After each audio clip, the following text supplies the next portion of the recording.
kind of creeped out going to this location. Kajagoogoo Creepy Crawlers, I so bear, and I am in Topanga Canyon, California, and I have another Manson Family location for you. This time it is the house where Gary Hinman was murdered. His murder was the possible reason that sparked Helter Skelter.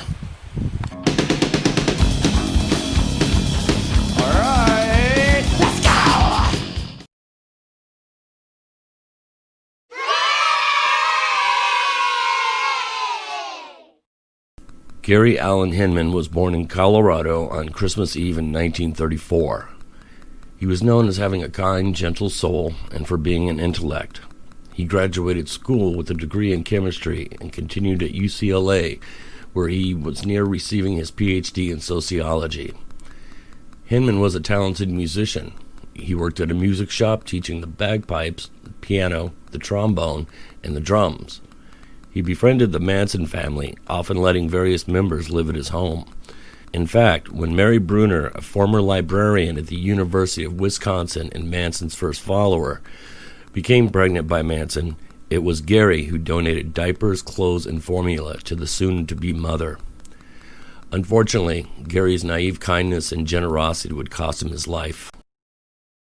Gary Hinman's house is located in a very secluded area of Topanga Canyon, California. On July 25, 1969, Manson family members, 21-year-old Susan Atkins, 22-year-old Bobby Beausoleil, and 26-year-old Mary Bruner, paid Gary Hinman a visit here at his house in Topanga Canyon, California. Beausoleil told Manson he thought Gary Hinman had come into $30,000, which was not true. Manson sent the group over to Hinman's house to convince Gary to join the family, which would require Gary to relinquish all his assets, including his cars, house, and of course the $30,000, which he did not have, over to Charlie and the family. Another reason for the visit, according to Bobby Beausoleil, was that Hinman had sold him 1,000 tabs of bad mescaline, and Bobby in turn had sold the mescaline to the infamous Straight Satan's motorcycle gang, who wanted their money back. Once Beausoleil, Atkins, and Bruner discovered that Gary could not pay Bobby back, nor did he have the rumored $30,000 and didn't want to join the family, 3 days of torture began.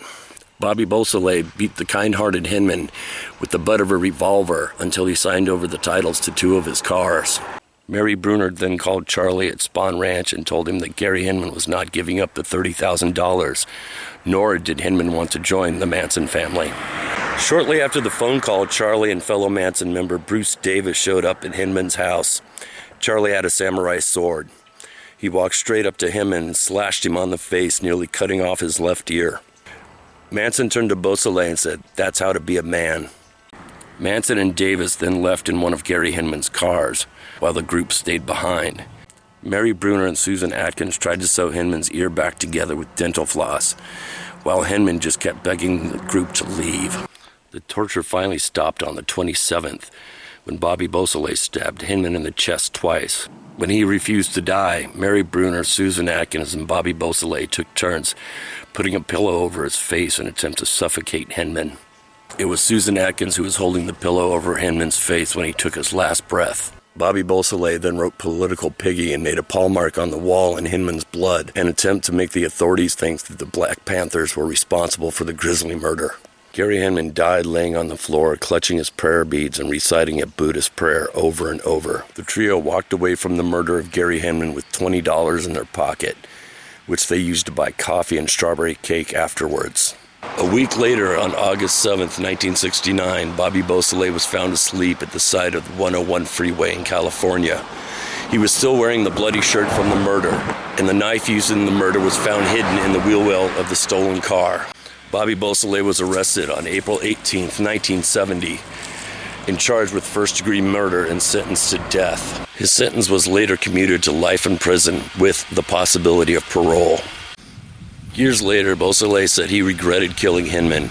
He said he should have stood up to Charles Manson and left, but instead, Beausoleil killed his friend, Gary Hinman.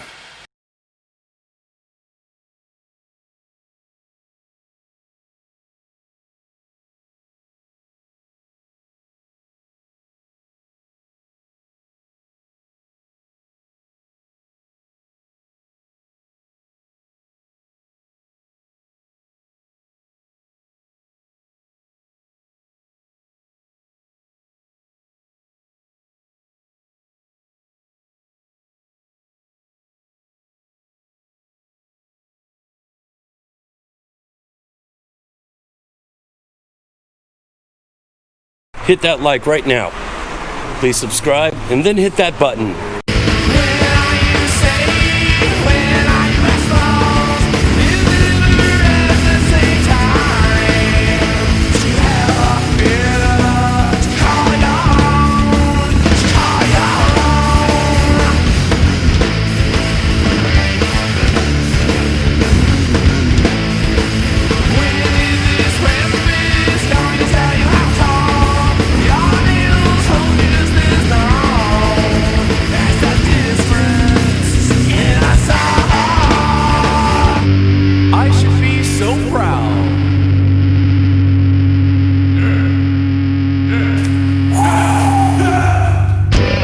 Sorry.